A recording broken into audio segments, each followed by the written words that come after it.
Hindi naman niya alam na anak mo to, di ba? Tsaka, hindi niya kailangan malaman yon.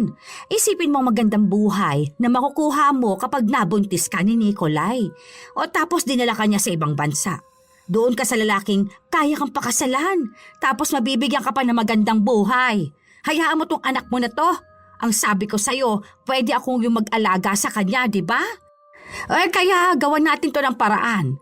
Pwedeng sabihin mo na anak to ng pinsan mo. Tapos ipapaampon sa'yo. O hindi naman nakaregister tong anak mo. Hindi nyo nga maasikaso yung birth certificate niya.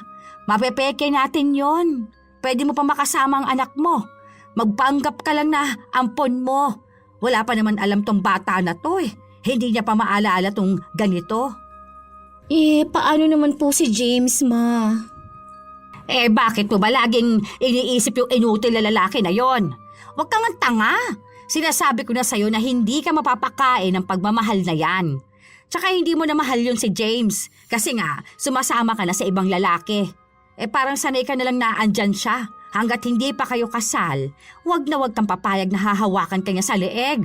May anak lang kayo pero hanggat bata ka pa, piliin mo yung mas magandang buhay. Sumama ka sa kanu mo, tapos bumuo ka ng mas maayos na buhay kasama siya. Mamahalin mo rin naman yon. Ang mahalaga rito, may magiging pera ka, may magiging pera din ako. Pagod na ako maging mahirap lang tayo ha.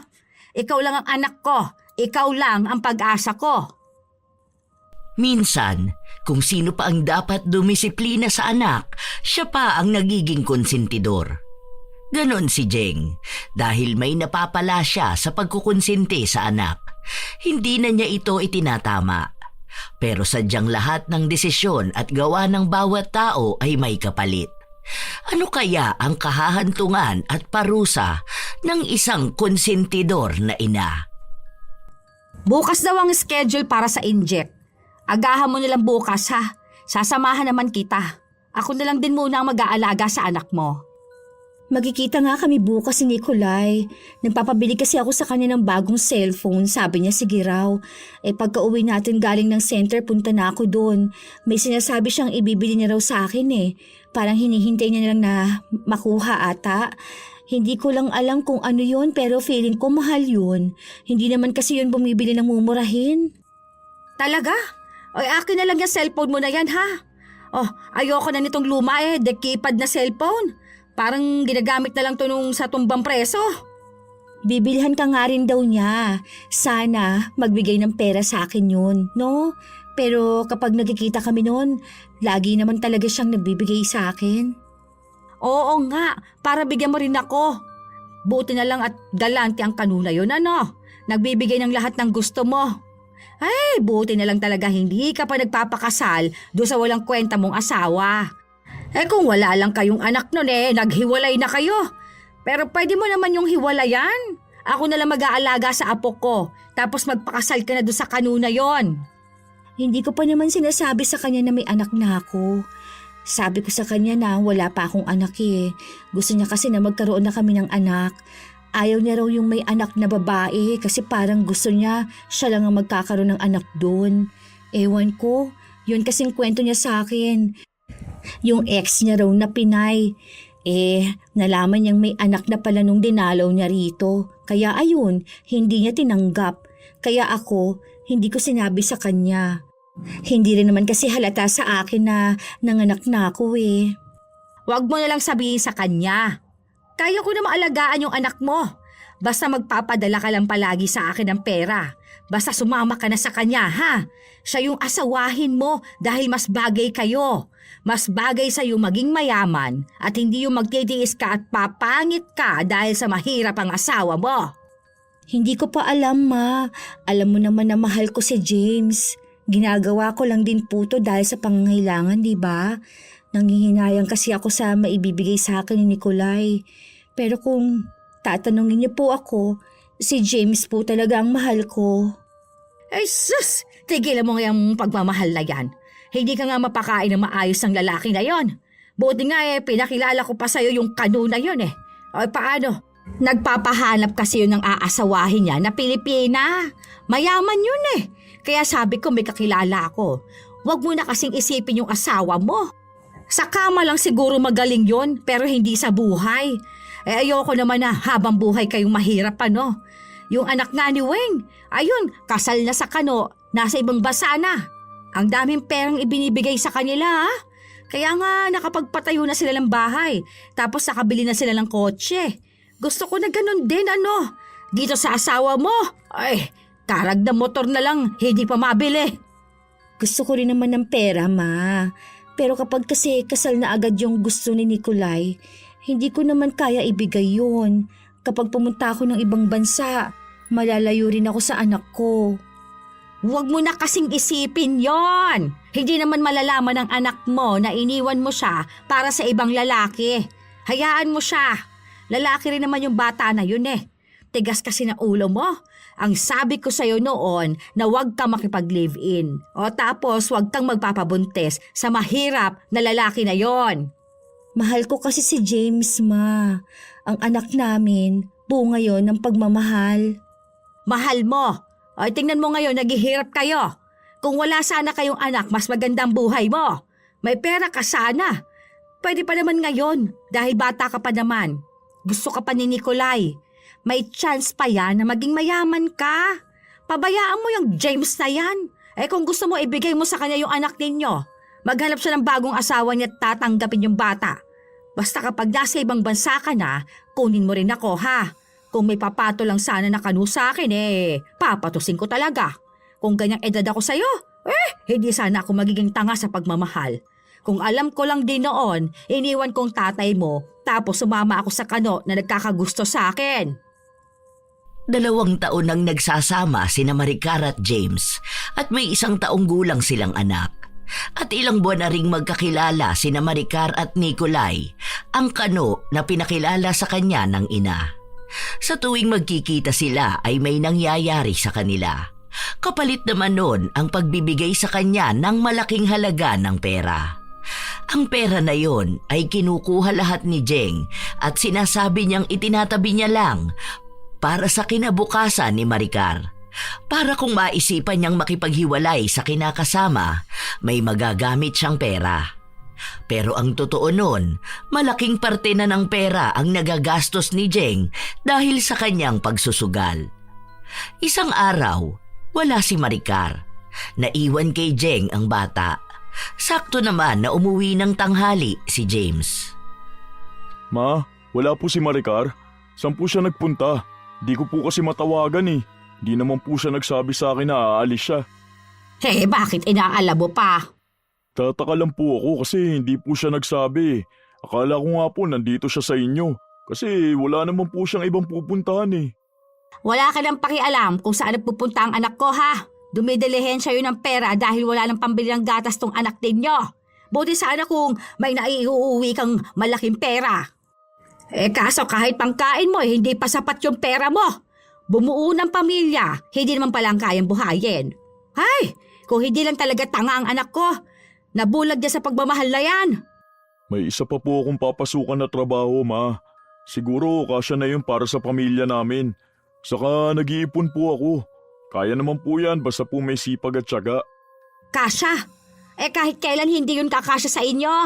Kawawa sa yung anak ko Nagbumukang timawa. Buti sana kung ikaw na lang yung nagmukhang mahirap. Sana naman wag lumaki tong apo ko na sa ganitong bahay lumaki. Parang mas maganda pa yung bahay ng aso. Pasensya na po kayo, ma. Sinisikap ko naman po na mabigyan ng magandang buhay ang pamilya ko. Ginagawa ko naman po ang lahat na makakaya ko. Saka hindi po ako susuko hanggat hindi po kami nakakaangat sa buhay. Hindi mo kaya yon dahil wala ka namang pinag-aralan, di ba? Ano bang natapos? Grade 6? Anong tingin mo magiging trabaho mo? Bukod sa pangangalakal at pagsama-sama dyan sa construction site. Wala na, di ba? Pasok na po ulit ako sa trabaho ko, ma. Oo, magpakabilad ka dyan sa arawan. Maging mabaho ka, kasing amoy ng semento. Ang pangit mo naman. Ewan ko anong nagustuhan ng anak ko sa'yo. Kapag kabataan talaga, tanga sa pag-ibig. Kung sana nakinig lang sa akin tong anak ko sana maayos ng lalaking napangasawa. Hindi gaya mo. Kaso wala, mas inuna kang intindihin ng anak ko. Ang daming masasakit na salita ang laging naririnig ni James sa kanyang biyenan pero hindi siya nagsasalita. Hindi niya ito sinasagot o kaya ay kinokontra. Laging ipinagdidiinan sa kanya na mahirap lang siya at walang pangarap sa buhay. Ilang araw pa ang lumipas, may bagong cellphone si Maricar. Nung umuwi siya, tuwang-tuwa pa siya na ipakita sa ina ang 2 cellphone na bili ni Nikolai. iPhone to, di ba? Halay, ganito yung gusto ko. Nakikita ko to kay Maring Weng. Bigay ng asawa ng anak niya. Ang ganda ng camera nito, di ba? Pinagyayabang nga niya na mahal daw yung ganito tapos mayayaman lang ang meron nito. Wow, kaya gustong-gusto ko si Nikolai kasi alam na alam niya kung anong kailangan natin. Tsaka hindi siya nagdadalawang isip na ibigay ang best para sa'yo. iPhone 6s ata tawag dyan. Hindi ko alam, pero sabi ni Nikolai, bagong labas daw ngayong 2016. Ang ganda nga may Facebook daw yan. Hindi ko na maalala ang password ko pero ginawan ako ng bago ni Nikolai. Tinuruan niya rin ako kung paano ko yan gagamitin. May mga sinabi siya na hindi ko maintindihan. Medyo magulo kasi ang iPhone, kaya hindi pa rin ako sanay gamitin Pero sabi niya, mas maganda nga raw yan, tapos mukhang pangmayaman. Ako wala akong Facebook. Paano yun? Hindi ko alam paano gumawa nun. Pwede ko dun makausap tita mo kahit nasa ibang bansa, ano? Yung sinasabi sa akin gawin ko, kako wala naman akong cellphone. Alam nga naman lagi akong nasa computer shop. Sino ka ako mag-aalaga ng apo ko? Pagawa ka na lang kay Jonathan. Di ba may computer shop sila? Marunong ata siyang gumawa, tapos tandaan mo na lang yung password mo. Palitan mo na lang kung sakali. Pero marunong yun. Siyang gumawa ng Facebook ko dati Ang alam ko, Yahoo ang ginamit niyang panggawa sa akin. Kaso nakalimutan ko rin ang password, kaya hindi na namin mabuksan. Pwede ko na makausap si Tita Madet mo rito? Pwede to pantawag sa Australia? Pwede ata sa Facebook. Gawa ka muna ng Facebook mo.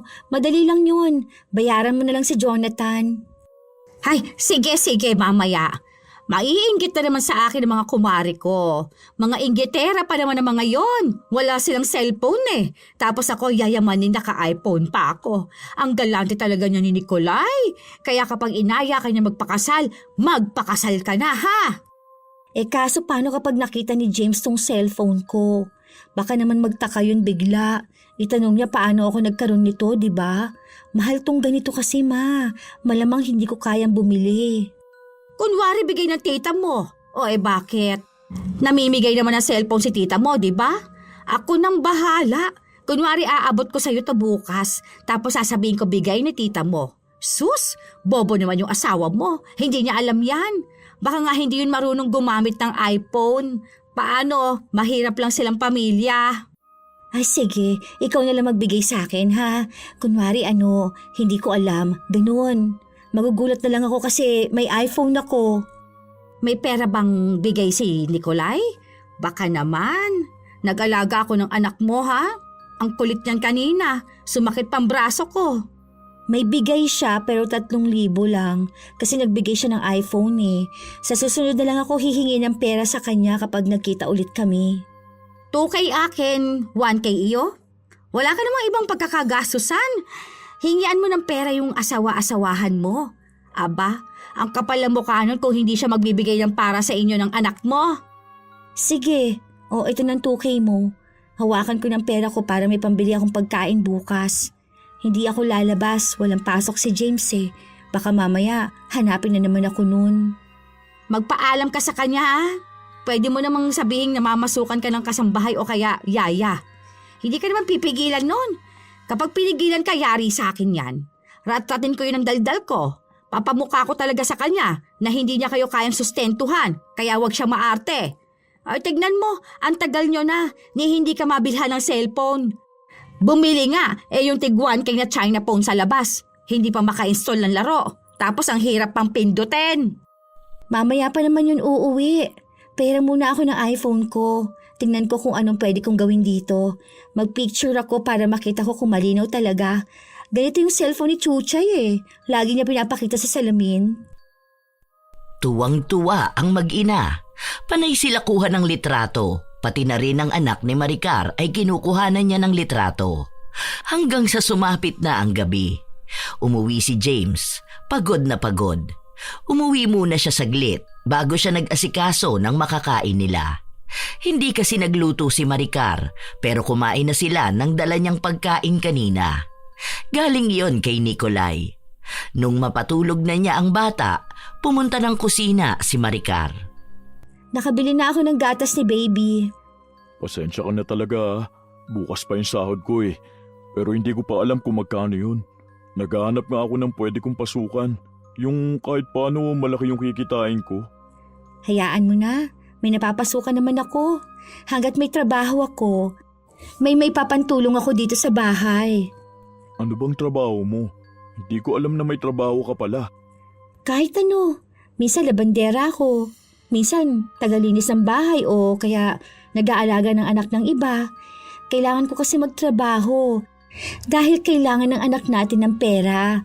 Buti nga, napapakiusapan ko pa si mama na alagaan ng anak natin. Hayaan mo, kapag sinwerte ako, baka makakuha ako ng mas magandang trabaho, di ba? Para kahit paano dito ka na lang sa bahay. Tapos mag-aalaga ka na lang sa anak natin. Mahirap naman yung ganun, be. Kasi paano kapag lumaki na yung anak natin, di ba? Gusto ko nga sana mapagawa tong bahay natin eh. May sasamahan nga akong trabaho, pero 7 days kami doon. Bale, maglilinis kami ng hotel. Malaki yung sahod doon, kaya pwede tayo magpabubong. Malapit na magtag-ulan, kailangan nating mapaayos ang bubong natin. Ayoko naman yung lahat na lang ng parte, may tulo. Ang tagal naman yan. Si mama mag-aalaga kay baby. Hindi ko kasi kaya mag-alaga eh. Alam mo naman na maghapon ako nasa trabaho, di ba? Oo, nakausap ko naman na si mama. Ang sabi ko sa kanya, nababayaran ko na lang siya kapag nakauwi na ako. Okay lang naman daw sa kanya, basta may gatas si baby bago iwan sa kanya. Wala kasi siyang trabaho, di ba? O sige, ako na lang ang gagawa ng paraan dun. Tapos, bibili na lang ako ng diaper. Tapos pagkakasyahin ko na lang yung pera ko para makabili ng grocery ni mama. Para may pangkain naman siya. Ako naman siguro kahit na toyo at mantika na lang ulam ko. Pwede na sa akin yun. Bili ka na lang ng sardinas o kaya ng noodles. Kailangan mo kumain ng maayos. Sa construction ka pa naman nagtatrabaho. Okay na yun, may pagkain naman dun eh. Nagdadala yung may-ari. Anniversary pala natin ngayon. May regalo ako sa'yo. Sandali lang tapusin ko lang itong kinakain ko. Ano na naman binili mo? Alam mo na ngang wala na tayong pera, di ba? Sana hindi ka na bumibili ng kung ano-ano.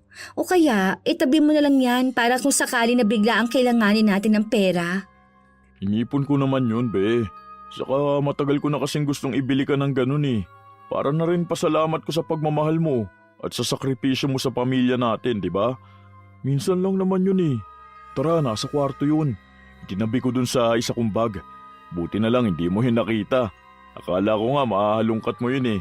Pero mukhang hindi ka pa naglilinis sa mga gamit natin kaya hindi mo napansin. Ano ba kasi yun? Teka lang, ito na nga oh. O ito na, buksan mo dali. Matutuwa ka dyan. Pagkain ba to? Chocolate, ganon? Hindi, buksan mo para makita mo. Magagamit ba natin to dito sa bahay? Pwede rin pero mas magagamit mo yan. Matagal mo nang gusto magkaroon ng ganyan eh.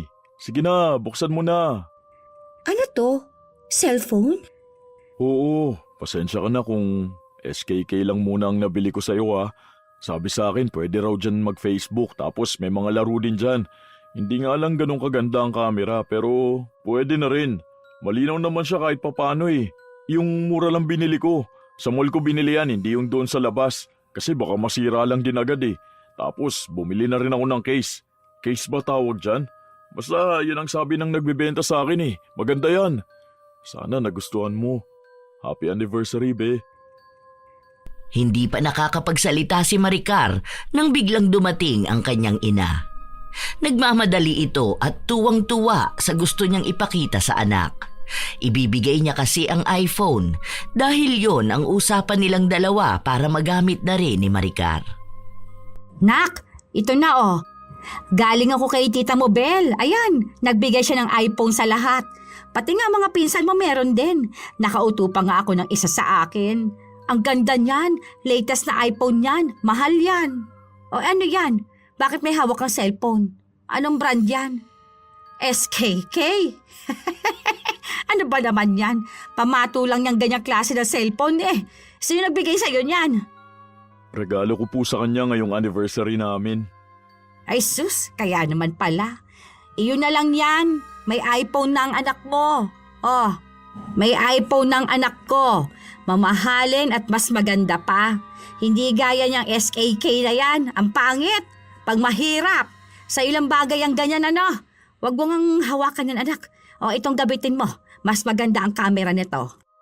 Sige be, yan na lang iPhone. Pangarap po magkaroon ng ganyan, di ba? Ang mahal kasi niyan hindi ko kayang bumili. Sakto, pasira na rin kasi tong cellphone ko. Ako na lang ang gagamit nitong binili ko. May Facebook to kaso wala naman akong Facebook. Siguro, papagawa na lang ako sa katrabaho ko. Ang ganda niyan. Aba, maganda talaga yan ano. Huwag mong ipapahawak kung kani-kanino yan at mahal yung iPhone. Tingnan mo na, ang ganda niyan. Chat mo na lang ang tita mo, magpasalamat ka at nabigyan ka niya ng iPhone. Hindi pinapakita ni James ang sakit sa kanyang dibdib. Ramdam niya kasi na gusto talaga ng asawa niya ang iPhone kaysa sa cellphone na bigay niya. Hindi naman niya pinilit ang asawa niya dahil gusto niya rin naman na magkaroon ito ng mas magandang gamit. Siya na lang din ang gumamit ng binili niya. Hanggang sa isang araw, may nakarating na balita kay James. Para daw nakita nila ang kanyang asawa na may kasamang kano. Pagka-uwi niya sa bahay nila, wala si Maricar. Wala rin ang anak nila, kaya nagpunta siya sa bahay ng kanyang biyenan. Ma, nakita niyo po si Maricar? Bakit mo ba laging hinahanap ang anak ko? Alam mo na ngang may trabaho siya, di ba? Ano bang inaakala mo sa anak ko, ha? Nanlalalaki siya? Hindi naman sana yun mahihirapan kung may trabaho kang mas maayos. Baka naman pinaghihinalaan mong anak ko. Dahil ikaw mismo ay may ginagawang masama. Kapal naman talaga ng mukha mo, ano? Hindi naman po yan ang sinasabi ko, ma. Nagtatanong lang po ako kung nakita niyo po si Maricar. Hindi ko po kasi alam kung saan po siya nagtatrabaho. Basta sa kahit saan dyan, huwag mo na itanong. Opo, sige po. Pasensya na po talaga, ma. Umalis ka na rito. Naaalibad ba rin ako kapag nakikita kita? Bumalik sa trabaho niya si James. Gabi na nung natapos siya sa pagtatrabaho pero wala pa rin ang kanyang asawa. Nakatanggap siya ng mensahe na hindi ito makakauwi dahil ang dami niyang tinatapos na trabaho. Ang anak raw nila ay aalagaan na lang muna ng kanyang ina. Umaga na nung nakauwi si Maricar pero pagod na pagod ito. Okay ka lang ba, be? Inaantok na ako. Gusto ko na matulog. Bakit parang di ka makalakad na maayos? Natapilok kasi ako kagabi kaya hindi ko masyadong maigalaw ang paa ko. Pero okay na ako. Nagpahilot na ako dun sa kasama ko. Sige, maghahanda na lang ako ng pagkain mo. Papasok na kasi ako eh. Hindi na. Kumain na ako kanina. Ikaw na lang ang kumain. Tapos ingat ka na lang ha. Magpapahinga na ako Pagod na talaga ako. Ang akala ni James, pagod ang asawa sa trabaho niya. Pero iba ang dahilan ng pagkapagod nito. Dahil ito sa nangyari sa kanila ni Nikolay. Pabalik na kasi ng ibang bansa ang lalaki ni Maricar. Kaya sinulit nito ang mga sandali na magkasama sila. Noong tanghali, sakalang nagising si Maricar. Dumating ang kanyang ina, kasama ang anak niyang tulog na. Oh, ano nangyari? Ang sakit ng katawan ko. Grabe naman yung si Nikolay. Parang gigil na gigil. Gusto na nga raw niyang mabuntis ako para daw pagbalik niya may anak na kaming dalawa. Tapos sa kanya ipapaasikaso yung kasal namin. Tapos ayun, aalis na kami papuntang ibang bansa. Magpabuntis ka na sa kanya ha? Huwag ka na magpapa-inject ha? Huwag ka na rin mag-pills. Sa susunod na balik niya rito dapat buntis ka na. Ang bata pa ng anak ko, ma. Hindi naman niya malalaman na anak mo to, di ba? Tsaka hindi na niya kailangan malaman yon. Isipin mong magandang buhay na makukuha mo kapag nabuntis ka ni Nikolai. Tapos, dinala ka niya sa ibang bansa. O, doon ka sa lalaking kaya kang pakasalan. Tapos, mabibigyan ka pa ng magandang buhay. Hayaan mo tong anak mo na to. Ang sabi ko sa'yo, pwedeng akong mag-alaga sa kanya, di ba? O kaya, gawa natin to ng paraan. Pwedeng sabihin mo na anak to ng pinsan mo, tapos ipapaampon sa'yo. Hindi naman nakaregister tong anak mo. Hindi nyo nga maasikaso yung birth certificate niya. Mapipeke pa natin yon. Pwede mo pa makasamang anak mo. Magpanggap na lang na ampon mo. Wala pa namang alam tong bata na to eh. Hindi niya pa maaalala itong ganito. Paano naman po si James, ma? Bakit mo laging iniisip yung inutil na lalaking yon? Huwag tanga. Sinasabi ko na sa'yo na hindi ka mapapakain ng pagmamahal na yan. Tsaka hindi mo na mahal yung si James. Kasi nga, sumasama ka na sa ibang lalaki. Parang sanay ka na lang na andyan siya. Hanggat hindi pa kayo kasal, wag kang papayag na hahawakan ka niya sa leeg. May anak lang kayo, pero hanggat bata ka pa, piliin mo yung mas magandang buhay. Sumama ka sa kanu mo, tapos bumuo ka ng mas maayos na buhay kasama siya. Mamahalin mo rin naman yon. Ang mahalaga rito, may magiging pera ka. May magiging pera din ako. Pagod na akong maging mahirap lang tayo. Ikaw lang ang anak ko. Ikaw lang ang pag-asa ko. Nakukonsensya nga ako, ma. Kasi naawa ako kay James. Ang bait kasi niya. Tapos ginagawa na rin naman ang lahat para sa amin. Nakikita ko naman yung determinasyon niya. Wala yung bait-bait na yan. Ang mga lalaki, pare-pareho lang naman loloko. Baka nga niloloko ka na rin niyang asawa mo eh. Hindi mo lang alam. Kaya kaysa maunahan ka niya, unahan mo na siya. Hay, lagi na lang tayong paulit-ulit, di ba? Magpakasal at sumama ka sa tunay na lalaki. Yung may pera, hindi yung hahayaan ka magtrabaho kung saan para lang makabili ng gatas ng anak ninyo. Paano kung mabuntis ka niya? Anong gagawin mo? Kawawa ka na naman dyan sa bahay niyo? Hindi ko po alam, ma. Nakukonsensya po talaga ako eh. Sus, anong konsensya? Nagpapakangkang ka nga sa ibang lalaki, di ba? Ibig sabihin lang nun, gusto mo rin ng ibang lalaki. Huwag mong isipin ang asawa mo. Lalaki lang yan. May ibang lalaki pa na kaya magbigay ng saya sa'yo. Sarap at pera. Huwag lang puro pagmamahal. Gamitin mo utak mo. Sayang ka. Ang ganda mo. Ang bata mo. O tapos magiging mahirap ka lang? Talagang kinukumbinsi ni Jeng ang kanyang anak na sumama na sa ibang lalaki. Tuwing nakikita niyang magkasama ang dalawa, lagi na lang niyang inaaway si James. Isang araw, nasa bahay lang ang mag-asawa nang may tumawag kay Maricar. Maya-maya pa, umalis si Maricar para magpunta ng banyo. Si Nikolai ang tumatawag sa kanya. Gusto nito na magpakita ng katawan sa kanya si Maricar habang magkausap sila. Ayaw pa ni Maricar nung una, pero sinabi sa kanya na magpapadala ng maraming pera ang lalaki niya. Dahil gusto rin ni Maricar ng pera, nagpakita siya ng katawan. Habang ginagawa niya yon, biglang kumatok ang kanyang asawa. Anong ginagawa mo dyan? Bakit ang tagal mo naman? May kausap ka ba? Agad na pinatay ni Maricar ang tawag. Nagbihis siya, saka siya lumabas ng banyo. Bakit ang tagal mo sa loob? Parang naririnig ko na may kausap ka. Wala yun. Ano lang yun. Nanonood ako ng video. Tapos sumakit yung tiyan ko. Hirap na akong dumumi. Hindi ka yata umiinom ng tubig eh. Sino ba yung tumawag sa'yo kanina? Bakit umalis ka? Si mama yun. Nagtatanong lang sa akin pero okay na. Mag-CR ka ba? Hindi naman. May pagdududa na kay James pero hindi niya ito mapunto. Hindi niya rin mahawakan ng cellphone ng asawa. Hindi niya alam ang password. Sa mga araw na sumunod, nagtataka na si James kung bakit laging may kausap ang kanyang asawa. Minsan, kahit gabi na, nakikita niya itong may kachat. Tinatanong niya kung sino yun, hindi naman pinapakita sa kanya. Sinasabi lang nito na ang kausap niya ay ang mga pinsan niyang nasa ibang bansa. May dumarating ding pera kay Maricar na hindi niya alam kung galing ba sa kamag-anak nito.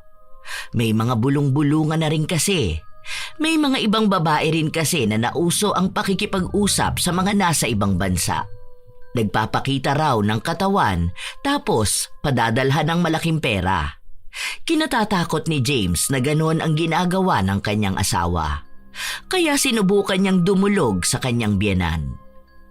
Ma, alam niyo po ba kung sino yung laging kausap ni Maricar? Naku, James! Tigilan mo nga ako! Ano na naman ba yon? Baka lang po kilala niyo. Sabi niya kasi pinsan niya. Sinabi niya na pala sa'yo na pinsan niya o ano pang problema mo? Pakiramdam ko po kasi may kakaiba eh. Tulungan niyo naman po ako. Kausapin niyo naman si Maricar. Ay, ayokong mangialam kung may problema kayong dalawa. Kayong magkasama sa bahay. Malay ko ba kung anong ginagawa ng anak ko? Siyang kausapin mo ha. Kayong dapat na umaalam kung may problema kayo. Ayokong panghimasuka ng buhay ni Maricar. Baka kapag nangialam ako sa inyo maghiwalay pa kayo. Doon ka na nga. Alam mo na ang dami kong tinatapos sa trabaho ngayon. Naglilinis ako ng bahay ko. Huwag mo kong istorbohin. Pasensya na po ma. Nagtatanong lang naman po ako. Hindi ko naman po kasi matanong ang asawa ko kasi po baka isipin niya nagdududa ako sa kanya. Ay bakit? Ito bang pagtatanong mo sa akin? Hindi ba ito pagdududa ha? Alam mong ayoko sa lahat yung pinag-iisipan mong masama ang anak ko ha? Hindi yun malandi para sabihin ko sa'yo. Ikaw ngang nakauna sa kanya, di ba? O tapos ngayon, parang lumalabas sa pinagbibintangan mo siya. Kawawa na nga siya sa buhay niya na kasama ka, tapos ganyan ka pa? Aba, ayusin mo naman ang sarili mo. Ang kapal naman ang mukha mo. Hindi naman po sa ganun ma. Minsan po kasi baka nakakakilala siya ng pwede niyang makachat. Hindi naman po masama yung tanong ko sa inyo eh. Naiirita ako sa'yo. Sinabi ko na nga umalis ka na, di ba? Ang kausap ng anak ko yung mga kamag-anak namin. Malamang nagpapadala yung tita niya kasi nga naaawa sa anak ninyo. Kung mabuti ka sanang asawa, hindi nahihingi ng tulong ang anak ko. May maibili lang ng gatas at diaper. Tapos pagdududahan mo pa. Anong klaseng lalaki ka? Hindi na lang kumibo si James. Alam niya naman na wala siyang panalo kapag ang biyenan na niya ang nagsasalita. Tuloy-tuloy kasi at masakit sa tenga. Wala rin naman siyang nakukuha na maayos na sagot kapag nagtatanong siya. Ilang araw pa ang lumipas, laging babad ang asawa sa cellphone. Hanggang sa nagtanong na siya. Be, pwede ba ako makichat sa'yo? Bakit? May cellphone ka naman, di ba? Bakit? Di ba ako pwede makairam ng phone mo? Gusto ko lang sana tignan yan. Ano bang pinalalabas mo? Akala mo ba hindi ko alam kung ano yung tinanong mo kay mama? Pinaghihinalaan mo ba ako? Hindi naman sa ganun, be. Kasi nagtataka lang ako, lagi ka kasi may kausap. Yung asawa ni paring Mark, may kausap na kanu yung asawa niya eh. Tapos okay lang sa kanya yung ganun. Kasi nagpapadala raw ng pera para sa pamilya nila. Kaya iniisip mo na ganun din yung ginagawa ko? Ni hindi mo man lang ba iniisip kung ano yung sakripisyo at pagtitiis ko rito sa bahay? Libangan ko na nga lang tong cellphone ko eh. Tapos pag-iisipan mo pa ako ng masama? Sorry na, be. Nakakasama ka naman ng loob. Sorry na. Hindi naman kasi ganun yung ibig kong sabihin. Pati itong kasiyahan kung gusto mo pang kunin sa akin. Sige ito na. Iyon na to. Pakialaman mo na lahat. Huwag na tayo magkaroon ng privacy ha. Kung ako nga hindi ko hinahawakan ng cellphone mo eh. Malay ko ba kung ikaw pa lang may ibang kausap? Sabi nga nila, ang mga manloloko takot sa sarili nilang multo. Kapag sa partner mo, ibinibintang mo yung gawain mo, isa lang ibig sabihin nun. Takot kang gawin sa'yo yung ginagawa mo. Sorry na, hindi na talaga. Hindi ko na pakikialaman yung cellphone mo. Pasensya ka na, be. Umiyak si Maricar para lang ipakita sa kanyang asawa na masama ang loob niya sa kanilang napag-usapan. Kahit na totoo naman na may kinakausap siyang ibang lalaki. Dahil doon, hindi na siya pinakikialaman pa ng asawa. Hinahayaan na lang siya nitong gawin kung ano ang gusto niyang gawin. Ilang buwan pa ang lumipas, bumalik ng Pilipinas si Nicolay. Pero 2 weeks lang daw siya rito, ma. Magpabuntis ka na ha. Sayang ang pera. Kapag nalaman niyang buntis ka, ibig sabihin lang nun, mas malaking pera ang ipadadala niya sa atin. Tiba-tiba na naman tayo niyan. Takot kasi ako mabuntis ulit, ma. Ang sakit kaya mga anak. Ang hirap umiri. Natatakot pa ako sa ngayon.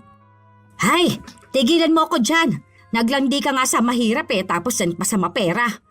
Kung nagbuntis ka sa anak ng inutil, kaya mo magbuntis sa anak ng mayaman. Huwag mo akong artihan dyan. Ano namang sasabihin ko kay James kung mawawala ako ng 2 weeks? Sa Manila raw kami pupunta ni Nikolai. Ay, di sabihin mo may trabaho ka ulit. Babalik ka naman kamo kapag natapos yun. Huwag nang maraming paliwanagan. Basta't sabihin mo kailangan nyo ng pera. Kung nakipaghiwalay ka na sa kanya, hindi ka na mahihirapan magpaalam. Sige, try ko na lang magsabi sa kanya, ma. Nagpaalam si Maricar pero ang sabi niya ay 3 araw lang. Kaya nung lumagpas na, tawag na ng tawag ang kanyang asawa. Pero sinabi niyang may nakita pa siyang isang trabaho. 2 linggo na raw pala siyang mawawala. May pera daw siyang maiuuwi para pambili nila ng ibang gamit para maipaayos ang kanilang bahay. Wala naman nang magagawa pa si James dahil naroon naman na siya. Makalipas ang 1 buwan nung umalis na si Nikolai, doon na nalaman ni Maricar na buntis siya. Kinakabahan siya dahil iba ang bilang ng linggo nung huling beses na may nangyari sa kanila ng asawa niya. Kinakabahan talaga ako, ma. Paano ko sasabihin kay James na buntis ako? Ang tanga mo talaga kahit kailang babae ka. Hindi ka ba talaga natututo sa mga payo ko sa'yo? Hindi ba sabi mo next year pa ulit uuwi si Nikolai? Pero nasabi mo na sa kanyang nabuntis ka, kaya magpapadala siya ng malaking pera. Aba, sabi mo sa asawa mo nabuntis ka sa susunod na linggo. Bilangin mo kailan huling nagtalik kayo. Ganun lang yon. Gamitan mo naman ng diskarte. Grabe na tong kasalanan ko, ma. Hindi yan kasalanan, okay? Hindi kayo kasal, kaya wala kang pananagutan doon. Buti sana kung kasal kayo, sumumpa kayo sa Diyos na kayo magkakasama. Kaya walang pagtataksil dyan. Wala kang nilabag na batas ng Diyos o ng tao. Tsaka diskarte ang tawag dyan, ha? Hindi ka naman po pwedeng sisihin ng asawa mo kung bakit mo yan nagawa, ano? Para yan sa future mo at ng anak mo. Paano kung manganak ako ng mas maaga? Di ba next month ko pa sasabihin kay James na buntis ako? Pwede mo naman sabihin na kulang sa buwan ng anak mo, di ba? Bakit ka ba natatakot? Kapag nanganak ka hiwalay naman na kayo ni James dahil makikita niya na may lahi ang anak mo. Andyan naman si Nikolai na pakakasalan ka at dadaling ka sa ibang bansa, di ba? Tigilan mo ako sa arte mo, Maricar. Utak ang gamitin mo. Hanggat may napapala ka kay Nikolai, hindi mo matatawag na mali yung ginagawa mo. Nawala ang takot ni Maricar nung sinabi niya sa asawa niya na buntis siya. Tuwang-tuwa pa nga si James dahil inaakalaan niyang sa kanya ngayon. Ni wala siyang pagdadalawang isip o kaya ay pagdududa. Laging si James ang nag-aalaga sa kanyang asawa. Binibilhan niya ito ng masasarap na pagkain. Kapag naglilihi ito, lagi niyang binibigay ang gusto. Habang ang pera na padala ni Nikolai, lahat yon ay hawak ni Jeng. Binibigyan niya lang ang anak ng kung magkano lang ang kailangan nito. Sinasabi kasi na baka raw makahalata si James kapag ang dami niyang pera. Pumapayag naman ang kanyang anak dahil wala itong sariling desisyon. Isang araw, walang pasok sa trabaho si James. Nagbabalat siya ng singkamas na gusto ng kanyang asawa. Be, pababad ako ng suka, ha? Alam mo, pinaglili mo sa sukang puti at sa singkamas yung anak natin. Siguro ang puti niya paglabas niya, no? Sana lalaki yan para magkaroon na ng junior. Sana nga, be. Pero sabi nila, lalaki nga raw to. Kasi iba yung hugis ng tiyan ko nakausli Tapos ang itim pa raw nga ng batok ko. Tapos nagkaroon ako ng maraming pimples. Yun, sana nga talaga lalaki yan. Pero kahit na ano naman basta anak natin yan. Mahal na mahal ko yan. Okay na tong singkamas mo. Kainin mo na. Salamat dito, be. Ano kaya ipapangalan natin sa kanya, no? Gusto mo ba yung junior? Kung lalaki man siya? Hindi ko pa alam, be. Pero kasi parang gusto ko sana yung parang Ethan or Nathaniel. Pwede namang Ethan James, no? Oo yan, maganda yan. Ganyan na lang siguro kapag lalaki. Tapos kapag babae naman, Maria Hope. Ang ganda niyan. Pareha sila ni Baby Faith. Habang nag-uusap ang mag-asawa, dumating naman si Jeng. May mga dala siyang pinamili niya. Nak, may binili na akong vitamins mo. Tapos yung iba mo pang kailangan. Tapos yung gamit ni baby. Ang dami niyo naman pong binili, ma. May vitamins pa po siya. Ay, wag mo nga akong pakialaman. Yung vitamins sa binili mo yung mumurahin lang eh. Paano magiging healthy ang apo ko niyan? Saka maglalakad ka nga tuwing umaga para hindi ka mahirapang manganak. Saan naman to nanggaling, ma? Binigay ni Nicolay na pera. Ang sabi niya sa akin, ibili ko ng gamit ng baby. Anong pinagbubulungan niyo? Ay, wala ka na doon. Basta yan, lahat yan para sa baby. May mga hindi pa ako nabibili na gamit, pero baka next month na yon. Tapos, hinanda ko na rin yung bag na gagamitin para kung manganganak ka. Lahat ng kailangan andyan na ha. Yung damit, diaper, alcohol, basta nandyan na lahat. Saan po kayo kumuha ng pera, ma? May mga lumang damit po yung anak namin. Pwede na po yun na lang din ang gamitin. Ang sabi po kasi mas magandang araw po kapag ang gagamitin namin yung nagamit na ng una naming anak. Oy, bakit ba naging kialam ka? Gusto mong paggamitin ng luma ang apo ko? Sa kung kaya naman bumili ng bago. Ayoko sa lahat yung magsusuot siya ng bigay lang. Gusto ko lahat ng gamit niya bago. Hindi naman ikaw ang gumagastos, diba? Bakit mo ba pinakikialaman to? Hindi pa naman po manganganak si Maricar ah. Bakit po ang aga? Hayaan mo na, be. Excited lang kasi si mama sa bago niyang apo. Tsaka nagbigay naman ng pera si na tita ko kaya nakabili na siya ng ganyan. Okay lang yan. Para handa pa rin tayo sa anuman mangyari, di ba? 7 months na to, kaya pwede na akong manganak anytime. Mag 8 months na nga eh. Di ba may nanganganak naman ng mas maaga? Si Aga nga ay 7 months yung pinanganak, diba? Kaya nga pinangalanan siyang Aga kasi nga ang aga niyang lumabas. Kaya may chance din na mapaaga akong manganak. Ganun ba yun? Palibasa, wala ka kasing alam. Kaya wag mong pakialaman kung ano ang ginagawa ko para sa anak ko, ha? Alam ko to dahil ako ang ina niya. Babae ako at ina. Doon ka sa construction. Doon ka lang naman nababagay. Yun lang naman ang alam mo sa buhay. Tumayo ka nga dyan, Maricar. Maglakad-lakad ka para hindi ka mahirapang manganak. Tama na yung kinakain mo, hindi yan healthy. Palibasa yan lang ang kayang ipakain sa'yo ng lalaki na yan eh. Lumabas ang mag-ina. Halos araw-araw silang naglalakad. Ginagawa na lang din nila yon bilang palusot na rin kung sakali man na mapapaaga ang panganganak ni Maricar. Kumpara sa kung ano ang bilang ng kanyang asawa. Hanggang sa dumating na nga ang araw na yon. Nanganak sa bahay si Maricar dahil ayaw ni Jeng na dalhin ito sa ospital. Kapag dinala kasi ito sa ospital, ipapangalan kay James ang bata. Baka mahirapan pa si Nicolay na ipangalan sa kanya ang anak pagbalik nito ng Pilipinas. Ang cute-cute naman ang apo ko na yan. Kamukha ng mama niya, oh. Ay aba, ang puti naman at ang tangos ng ilong. Ang pogi naman talaga ng Ethan na yan, oy. Pogi-pogi na apo ko, oh. Baka mahalata na anak ng kanuyan, ma. Ano naman? Kanino ka ba takot? Sa chismis ng mga tao sa paligid natin?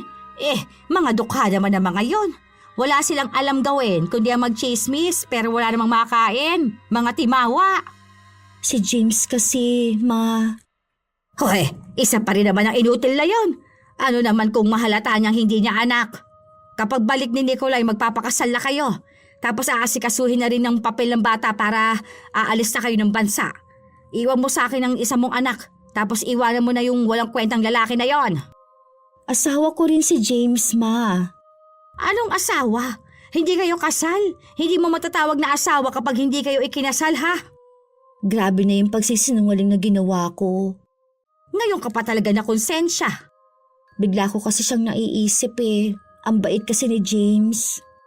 O ano naman ang gagawin ng bait kung walang pera, hindi ba? Ang sobrang sinungaling ko na. Huwag mo nang isipin yung ganyan. Wala kang ginagawang masama. Hindi yan pagsisinungaling. Ganun talaga ang buhay, anak. Kung para sa ikabubuti mo yan, hindi yan masama.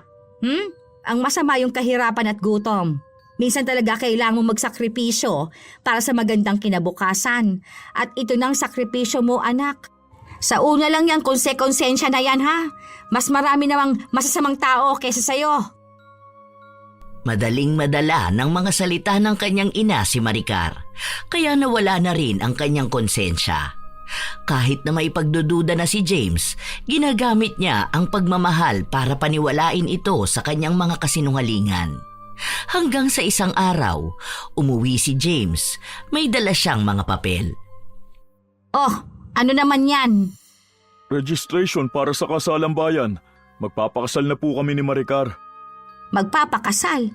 Sinabi mo rito na magpapakasal na kayo? Hindi pa naman po namin napag-uusapan, ma. Pero may libre pong kasal eh. Gusto ko na po magpakasal kami ni Maricar. Ay, hindi. Hindi kayo magpapakasal dalawa. Lakas naman ang loob mong pakasalan ng anak ko. Tapos sa kasalang bayan pa? Ano yon? Kasal na para sa mahihirap? Ay, tigilan mo yan. Ma, bakit nyo naman po pinunit yan? Dahil hindi kayo magpapakasal. Wala akong pakialam kahit na may anak na kayo. Hindi ako papayag na doon kayo ikakasal at lalo hindi ako papayag na ikaw ang pakakasalan ng anak ko. Wala siyang mapapala sa'yo, ha? Wala kang maibibigay na kahit na ano sa kanya. Mamaya na lang natin ito pag-usapan, be. Basta sinasabi ko sa inyo, hindi kayo magpapakasal dalawa hanggat nabubuhay ako. Hindi kayo maikakasal sa isa't isa. Hindi na lang muna kumibo si James dahil alam niya na kapag nagsalita siya, magkakaroon lang ng gulo sa kanilang dalawa ng biyenan.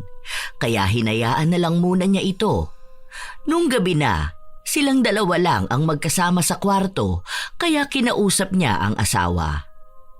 Kailangan ba magpakasal na agad tayo? Hindi ba pwede na mahal na lang natin ang isa't isa? Huwag na tayong magpakasal. Ang dami kayang iba dyan na kahit na ikasal na, ayun, naghihiwalay pa rin. O yung iba naman, hindi nagpapakasal pero inaabot naman ng ilang taon na nagsasama. Gusto ko na kasi magpakasal, be. Saka na lang, be. Siguro, maganda na lang tayo ng pera natin para sa susunod. Hintayin na lang natin lumaki ang mga anak natin tsaka tayo magpakasal.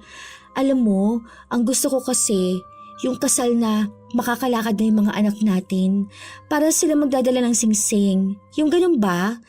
Alam ko, kaya na yan kahit 15K kung may pera tayo. Yung hindi naman na natin iimbitahan lahat ng tao. Ang gagawin natin, yung tayo-tayo lang, pero sana kapag malalaki na ang mga anak natin. Magpakasal na sana tayo. Kasi kung ano-anong naririnig kong sinasabi ng mga kapitbahay natin eh. Na baka nasalisihan daw ako. Na baka hindi ko anak si Ethan. Bakit ba nakikinig ka sa sinasabi ng iba? Anak natin yan. Maputi lang yan dahil pinaglihi ko siya sa singkamas. 'Di ba? Ikaw na nga nagsabi na baka maputi ang anak natin. Kahawig mo nga yung mata, oh. Tapos sa akin yung sa ilong. Gwapo lang talaga ang anak natin at inggit ang mga kapitbahay natin. Pero anak natin si Ethan. Yung tita ko nga ang puti nilang mag-asawa pero maitim yung anak nila.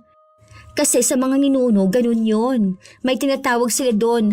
Nakalimutan ko na lang. Ayaw mo talaga magpakasal? Sa susunod na lang talaga, be. Huwag ka na malungkot. Magkakasama naman tayo sa isang bahay. Asawa naman kita. Kahit na anong pilit ni James sa kanyang asawa, hindi niya ito napapayag na pakasalan siya. Ang hindi niya alam ay nakahanda na pala ang kasal ni na Maricar at Nicolay. Nagpaalam lang si Maricar na may pupuntahan sila ng kanyang ina kaya mawawala siya ng 2 araw.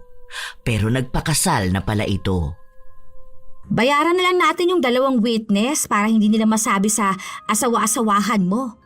Ay, sa bagay, hindi naman nila kilala si James. Tama ba itong ginawa ko, ma? Tama yan. Dadalhin ka na ng asawa mo sa bansa na may snow. Di ba yun naman ang gusto mo dati pa? Okay na yan. Kapag naasikaso na yung papel mo at sasama ka na sa kanya papunta ng ibang bansa, iwan mo na si James. Wala namang kwentang lalaki na yon. Parang hindi rin nagpoproseso sa utak ko yung nangyayari, ma. Iniisip ko talaga na mali itong ginagawa ko. Kawawa naman si James. Paulit-ulit na lang tayo sa ganyang sinasabi mo. O tapos na kayo ng lalaki na yon. Wala na, okay? May asawa ka na, kasal ka na. Inaasikaso na yung papel ninyo ng anak mo o yung isang anak mo. Sa akin mo iwan. Maraming pera ang asawa mo. Magagawa ng paraan yan kung kukunin din kami papunta ng ibang bansa. Huwag ka na nga mag-inarte dyan. Ginusto mo rin naman yan. Masasanay ka rin. Paano ko sasabihin kay James? Wag mo nang sabihin sa kanya. Hayaan mo na lang siya. Basta bigla kang umalis at iwan siya. Kasalanan na ngayon kung bakit ganon. Dahil nga mahirap siya. Ayaw mo bang tumira sa magandang bahay? Kumain ng masasarap na pagkain? Ayaw mo bang makapag-aral sa magandang eskwela ang anak mo? Gusto ko naman yun, ma. Ibig sabihin, para yun kay Nikolay. Ha? Sa kanya mo lang yun makukuha. Basta, gawan natin ang paraan para makuha ko rin ang panganay ko, ha? Oo, lahat yan magagawa ng paraan basta't may pera. Lahat naman ng bagay madaling kumilos basta't tamang halaga. Makukuha mo rin ang anak mo, basta wag mong iiwan si Nikolay. Bigay mong lahat ng gusto niyan. Ikaw lang naman ang kailangan niyan eh. Ilang araw na hindi umuwi ang mag-ina kasama ang dalawang bata. Nung bumalik sila ng bahay, nagtanong agad si James. Pero imbes na si Maricar ang magsalita, ang kanyang ina ang unang nagalit kay James. Nagtatanong lang naman po ako, ma. Bakit naman po nagagalit kayo? Paano namang hindi ako magagalit sa'yo? Alam mo na ngang ang dami naming inaasikaso para sa mga bata ganyan ka pa. Pinapagawa na nga ng birth certificate ang mga bata. Bakit po hindi ako kasama? Malamang, kailangan mong magtrabaho. Hindi pa naman naaasikaso dahil kailangan ng pirma mo. Tapos nagpunta kami dun sa bahay ng tita niya. Humingi kami ng tulong para may pangkain ng mga bata. Ano, kaya mo bang ibigay lahat ng pangangailangan nila? 2 na anak ninyo. Hindi mo kayang lahat yung buhayin. At hindi rin naman ako papayag na walang kakainin ng mga apo at ang anak ko, ano? Huwag na tayong mag-usap ngayon. Inaantok na talaga ako. Natagtag ako sa biyahe.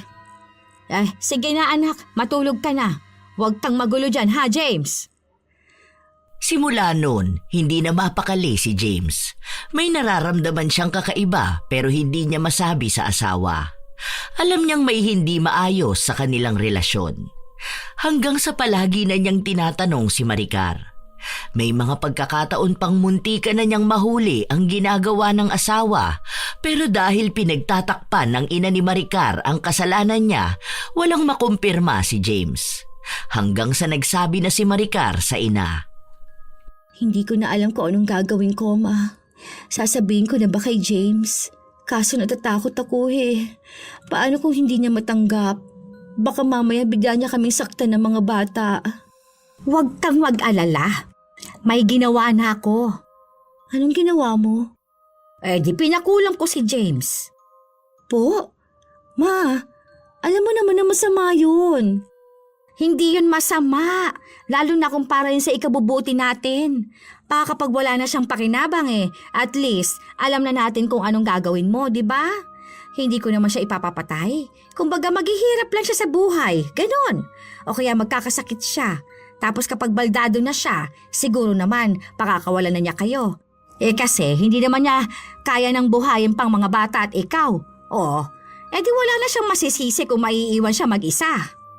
Kawawa naman siya, ma. Mas maawa ka sa sarili mo kapag ikaw ang nagutom at ang anak ninyo. Pupunta na kayo ng ibang bansa. Alam mo, inaasikaso na ng asawa mong pag-alis ninyo. O yung asawa mo, ha? Yung totoo mong asawa. Hindi ang asawa-asawahan dahil lang sa nakatira sa iisang bubong. Sana walang masyadong mangyari kay James. Kawawa siya kapag nagkasakit siya. Sino na mag-aalaga sa kanya, di ba? Ngayon pa lang naiisip ko na kapag mag-isa na lang siya sa buhay paano siya kakain nun? Hindi naman yun maaalagaan ng mga kapatid niya. Kasi wala rin perang mga yun. Nangangalakal lang sila. Ay sus, puro ka naman ganyan. Kapag nasa ibang bansa ka na, wag mo nang iisipin ang lalaki na yon. ang pagtuunan mo ng pansin ng asawa mo at ang pamilya ninyo. Ayokong kapag nasa ibang bansa ka, wala kang ibang itatanong sa akin kundi ang inutil na James na yan. Ilang araw pa ang lumipas, hinihintay ni Jeng na tumalab kay James ang kulam. Ngunit walang nangyayari. Lagi siyang nasa bahay nila para abangan kung magkakasakit siya. Pero sobrang sigla ni James. Hanggang sa isang araw, bigla na lang naubo si Jeng. Walang hinto, parang kakapusin ang kanyang hininga. May katagalan yun, kaya natakot ang anak niya. Ano ma? Kamusta ka na po? Medyo okay na. Grabe ang sakit ng dibdib ko kanina. Animal naman ha. Bakit naman bigla akong naubo? Baka po sa usok? Wala namang usok. Ayan na naman.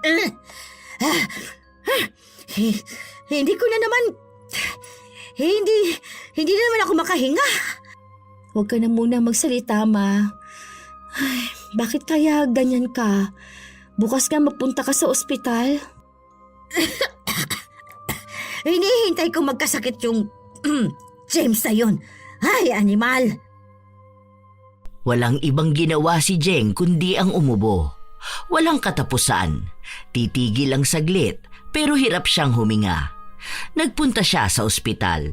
Wala namang ibang nakita maliban sa ubo niyang sakit. Binigyan siya ng gamot. Pero kahit na uminom siya, hindi pa rin napipigilan ang pag-ubo niya. Minsan tumitigil pero kapag bumalik, malala naman ang nangyayari. Kinukulam ata ako ng animal na yun ah. Hindi naman po mangkukulam si James. Ay, baka galit sa akin. Ay, Diyos ko po. Bakit ako nagkakaganito? Huwag ka na kasi masyadong magsalita, ma. Halos 2 linggo ng ganon ang nararamdaman ni Jeng.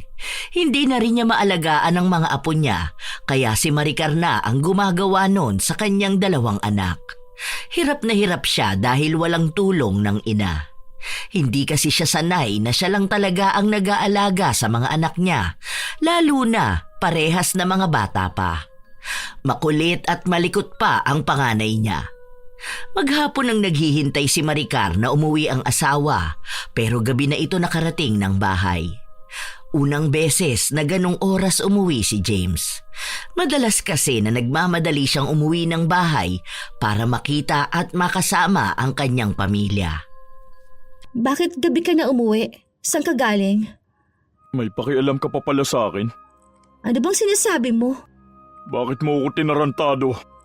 Ano bang sinasabi mo? Akala ko ba mahal mo ako? Bakit mo ako ginanito? Okay ka lang ba? Hindi ko maintindihan kung anong sinasabi mo. Lasing ka ba? Nakainom ka ba? Hayaan mo, hindi ko naman kayo guguluhin eh. Hindi ko na siguro itatanong kung bakit. Kasi hindi mo rin naman naaminin yung ginawa mo. Kukunin ko ang anak natin dahil kawawa lang siya kapag iniwan mo. Kasama yung anak mo at ng kanu mo. Wala akong alam dyan. Hindi mo talaga aaminin, no? Ito, tignan mo tong litrato nyo. Di ba yan yung picture nyo nung kasal nyo?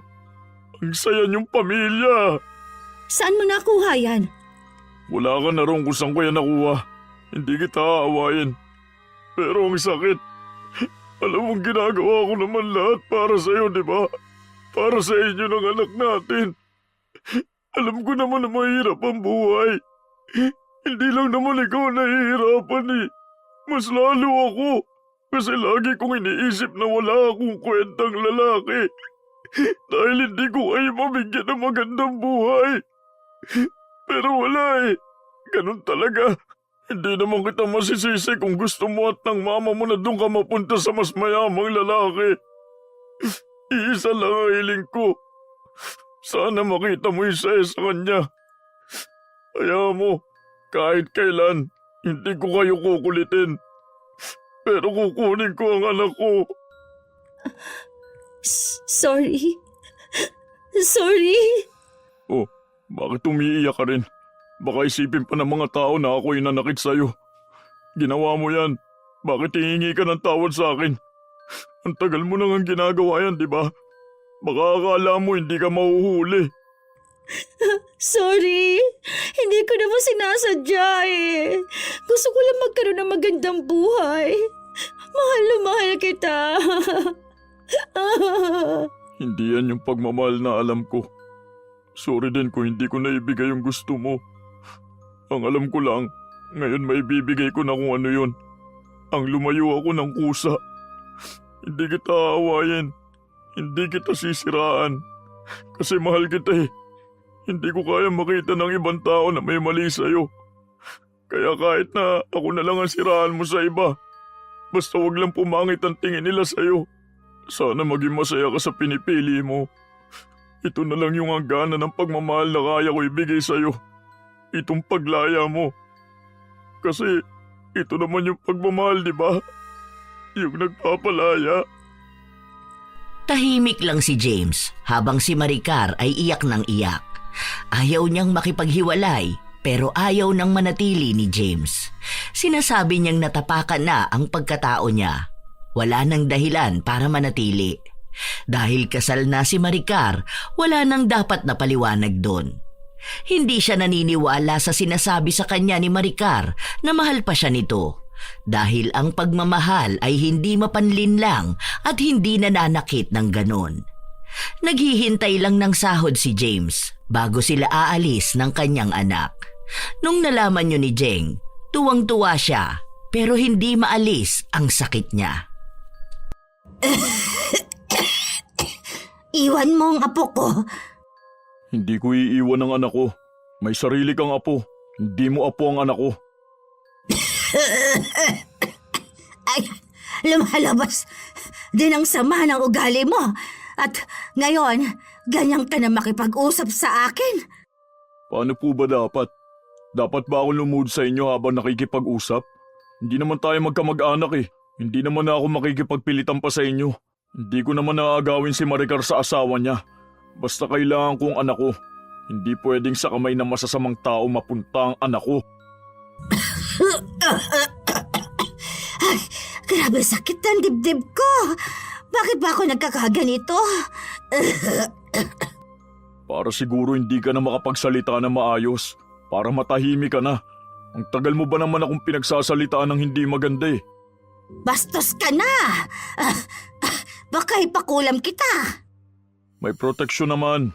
Matagal na akong binigyan ng proteksyon ng lola ko. Kaya kahit na anong kulam, barang o anong masasamang gawin nyo, hindi ako tatablan yan. Babalik lang din sa inyo kung anong ginawa nyo sa akin. Baka nga kaya ganyan ka dahil bumalik sa'yo ang kulam. Ano? Buti nga sa'yo. Hindi mo naman ako kailangan ipakulam pa eh. Kung sinabi nyo sa akin na kasal na si Maricar, aalis naman ako. Hindi ko naman ipipilit ang sarili ko. Nakaarma ka tuloy. Hindi na nakapagsalita pa si Jeng. Ubo siya ng ubo. Hirap na huminga kaya kinakalampag niya ang kanyang dibdib. Hinahayaan lang siya ni James. Ilang araw pa ang lumipas, lumapit si Jeng sa albularyo. Ginamot siya nung una pero doble naman ang bumalik sa kanya. Kahit na anong gawin niya, walang nangyayari sa kanya. Gusto nga niyang ipaulit ang kulam kay James pero binalaan siya na baka mamatay siya kapag may isang balik kulam pa ang tatama sa kanya. Dahil sa takot niya, hininto na lang niya.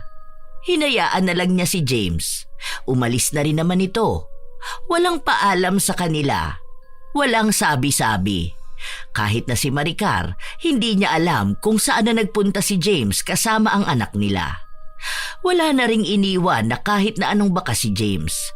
Tila ba naglaho siya sa buhay ng dati niyang asawa. Katulad kung paano ba siya nais na mawala nito sa buhay niya. Ay, animal talaga na ubo to. Buisit na lalaki kasi yun eh. Kaya pala may kakaiba siyang tattoo sa likod niya. Baka yun yung sinasabi niya na protection niya na gawa ng lola niya. Naalala ko kasi yung lola niya eh. Ang dami ring tattoo na kakaibang simbolo. May pagkademonyo palang hayop na yun. Mabuti na lang at umalis na siya. Magiging payapa at masaya ka na sa buhay mo. O ano bang sabi ni Nikolay? Pwede na raw kaming umalis sa susunod na buwan. Yung ticket at visa ata ang inaasikaso niya. Hindi ko pa alam, pero malapit na raw kami pumunta doon. Ay sayang, hindi ako makakasama. Pero okay lang yon. Ang mahalaga sa akin magiging maayos na kayo ng apo ko. Hindi lang talaga mawala sa isip ko yung isa kong anak, Ma. Sana okay lang siya. Sana kapag laki niya hindi siya magalit sa akin. Hindi ko kasi alam kung magkikita pa ba kaming dalawa o baka hindi na. Pero miss na miss ko na talaga siya. Sana may isang pagkakataon, kahit hindi man ngayon, magtagpo pa ulit ang landas namin. Huwag mo nang isipin yon. Nasa tatay niya yon. Hindi magagalit ang anak mo sa'yo.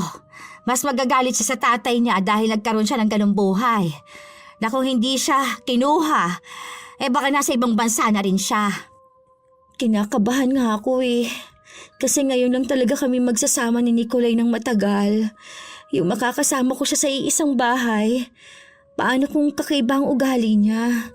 Yung iba kasi, ang sabi nila, nag-iiba ang ugali ng kano kapag kasama na nila sa bahay. Iba pa rin daw talaga kapag Pinoy ang napapangasawa. Kasi parang hindi raw marunong magmahal yung mga kano. Huwag ka nga magpapaniwala sa mga yon. Sana nga po, Ma, maging maayos ang buhay ko kasama si Nicolay. Ayokong pagsisihan lahat ng desisyon ko sa buhay. Aba, ay dapat lang. Mayaman yon. Kaya ibigay ang lahat ng gusto mo. Huwag mo kasing isipin yung James na inutil na yon, ha? Walang mangyayari sa buhay nun. Wala yung pinag-aralan. Kaya wala siyang mararating sa buhay. Kapag naging maayos ako, kukunin ko sa kanyang apo ko. Kinakabahan at natatakot si Maricar na sumama kay Nicolay pero wala na siyang magagawa dahil kasal na siya. May anak na sila at iniwan na rin siya ni James. Kahit na magsisi pa siya, wala na siyang pagpipilian pa. Hanggang sa dumating ang araw na kinatatakutan ni Maricar. Sinasaktan na siya ng kanyang asawa. Kailangan lahat ng sasabihin ni Nicolay ay susundin niya. Nagmamakaawa na rin siya sa kanyang ina na gusto na niyang umuwi. Pero lagi lang sinasabi ni Jeng na tiisin na lang niya. Ang mahalaga ay may pera si Nicolay. May maganda silang bahay. May masarap silang pagkain. Lagi rin pinapamukha sa kanya na wala siyang ibang pakinabang, maliban na lang sa nabibigyan niya ng anak si Nicolay. 4 na taon yung tiniis ni Maricar. Nagkaroon din sila ng isa pang anak at buntis na naman siya sa pangatlo. Pero kahit nabuntis siya, nagiging kasambahay siya sa bahay nila. Minsan ay sinasaktan pa rin siya ng asawa. Hanggang sa isang araw, nalaman ni Maricar na may babae si Nicolay. Umiiyak siyang tumawag sa ina. Ma, paano to? Ayoko na rito, Ma. Sige na, Ma. Tulungan mo na akong makauwi. Ayoko na rito, Ma. Nung kasama ko si James, kahit na kailan hindi niya ako sinaktan. Kahit nung nalaman niyang malalaki ako, na hindi niya ako pinagtaasan ng boses. Ma, ayoko na rito, Ma. Huwag kang maarte dyan. Basta't napapakain at nabibigyan ka ng pera ng asawa mo. Normal sa mga lalaki magloko. Ay, kahit naman siguro si James ay niloko ka nun. Hindi niya nang sinabi. Hindi mo lang di siya nahuli. Hindi naman ganun si James Pinagsisisihan kong hindi ko siya pinahalagahan. Pinagsisisihan kong nakinig ako sa inyo. Pinagsisisihan ko na naging mukha akong pera. Ngayon, wala na akong taka sa buhay na ganito. Kung sana minahal ko na lang ang asawa ko at ang buhay na kaya niyang ibigay sa akin. Mukhang masaya ako ngayon. Hindi ko akalaing ganito ang karma ko. Karma natin. Ikaw, hindi ka na gumaling-galing. Tapos ako, hindi na naging masaya kahit na kailan. Walang nakarma sa atin, ha? Tandaan mo, malaking pakinabang mo sa asawa mo ngayon. Ni hindi mo nga alam kung anong buhay ni James. Baka yung anak mo doon, nangangalakal na lang. Masaya ang buhay ni James at ng anak ko, Ma. Nakita ko ang Facebook niya. Nakita ko may bago na siyang asawa. May isa silang anak. Tanggap ng babae ang anak namin. Mahal niya si James kahit na mahirap lang siya. Binibigay din ni James yung pagmamahal at sakripisyo na gusto ng isang babae. Habang ako, pinagdurusahan ko lahat ng maling desisyong nagawa ko. Kung maibabalik ko lang ang panahon, hindi ito ang pipiliin ko. Kung sana nakinig ako at nanindigan sa sarili ko, hindi sana ako nagdurusa ng ganito. Maayos sana ang buhay ko. Kahit na anong sabihin ni Maricar, wala naman na siyang magagawa. Hindi na siya makakatakas. Hindi na siya magiging masaya kahit na kailan. Dahil ang saya na meron siya, kasamang nawala ni James. Ang dami niyang pagsisisi na hindi na niya magagawang maitama pa. Sa ngayon, hindi pa rin gumagaling si Jeng. Mag-isa lang siya sa bahay. Walang nag-aalaga kahit matanda na siya at may sakit. Tumigil na rin si Nicolay na bigyan siya ng pera. Habang si Maricar naman, laging nagsisisi at miserable ang buhay sa piling ng lalaking ipinalit niya kay James. Habang ang dati niyang kinakasama, masaya ang buhay ngayon kapiling ang bago niyang asawa. Nakikita pa rin ni Maricar ang mga post ni James. Malaki na ang panganay nila. Lumaki itong mabait. Pero kahit na ganon, wala pa ring lakas ng loob si Maricar na magpakilala sa anak. Lalo pa at nakikita niyang parabang tunay na anak ang turing dito ng asawa ni James. Ang lalaking iniisip nilang walang mararating sa buhay, umasenso na ngayon. Habang ang langit na inaakala ni Maricar, isang impyerno pala. Isang desisyon na panghabang buhay siyang nakakulong. Sadya talagang walang magandang naidudulot ang pakikinig sa konsentidor. Hindi kanya dinadala sa tuwid na landas, kundi sa lugar kung saan paulit-ulit kang mapapahamak. Lalo na kung ang konsentidor ay isang ina. Isang taong inaasahang gagabay, ngunit sa halip ay siyang unang nagtuturo kung paano umiwas sa tama. Ang mga konsentidor ay nagbabaluktot ng konsensya at moralidad hanggang sa ang kasalanan ay nagmimistulang diskarte at ang pananakit sa kapwa ay magmumukhang paraan ng pag-ahon. Sadya talagang masama ang konsentidor na ina, lalo na at hindi niya hinahayaan ang anak na matuto ng tama. Binubulag niya ito sa tunay na kahulugan ng pagmamahal at responsibilidad.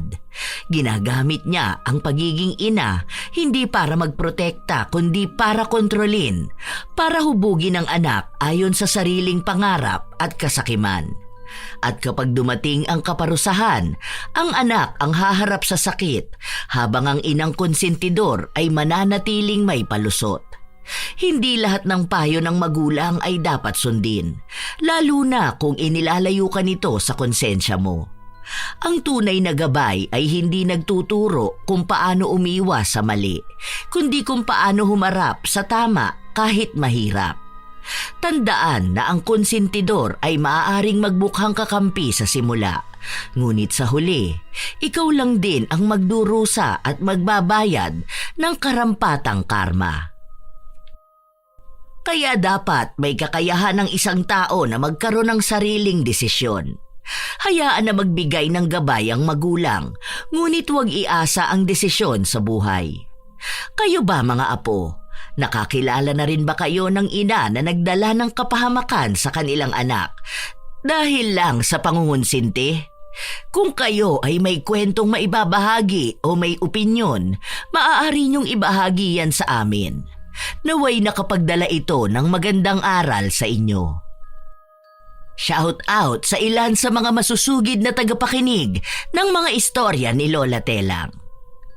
Razel Kimpo, Mia Tayaban, Jess from Pulilan, Bulacan, Ronalyn Balatukan, Senon Kayabyab from San Isidro, San Marcelino, Zambales, Gracia Balitaan, Evelyn Abong Carbakil, Eden Parducho, Gael, Edna Mercado, MK Wang, Nancy De Los Santos, Edward Tulo, Ana Hilwa, Imelda Curato, Dennis Diga, Bianca Cruz, Raquel Fernandez, Melanie Braza, Jonah Gimoto.